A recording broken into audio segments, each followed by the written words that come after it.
Aiwa, muri Zimbabwe, fake senator Sengezo Tshabangu, aiwa Vovhura Hombe Inzwa mashoko avataura, aiwa vanyazoratidza kuti ava ndivo comic pastor chaiwo, aiwa ndivo vanovhura hombe chaiwo. Saka muendera mashoko avataura, aiwa ndokurudzira kuti ibva wasubscribe, wolike, wotina on the bell icon. Tambotsvana maupdates anokupa pano paZim News Live. Nokuti anouya paexendo pake otochinja kuti Sengezo Tshabangu obva anyora kuti senator Sengezo Tshabangu obva anyora achiti a lot are questioning me about the stick which I'm holding on my left hand.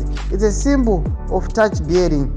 On this case, I come in the Zimbabwean parliament as a touch bearer, and I promise to fulfill our late father Joshua Ngomo's dream of having a united Zimbabwe we all want. Ndo mashoko anotaura chiti ndakauya kuzongounita, handisi kuda kuita zvepolitics asi toda kuzongounita sezvakaitwa navajoshua Ngomo muri Zimbabwe. Ndo mashoko anotaurwa naSengezo Tshabangu awa.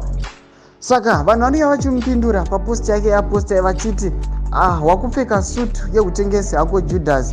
Mumwe anouya achiseka kwazvo anyora achiti seka zvako kuseka nhamo sorugare uya uone umukobo. Ndo mashoko anouya achitaura. Mumwe anouya achiti organize a mega rally paAfrica Unity Square leader.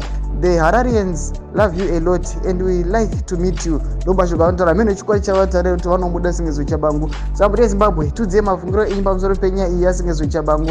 Aiwa aratidza kuti aiwa ari kuvhura hombe. Pine mucomment section medu mutudze mafungiro enyu.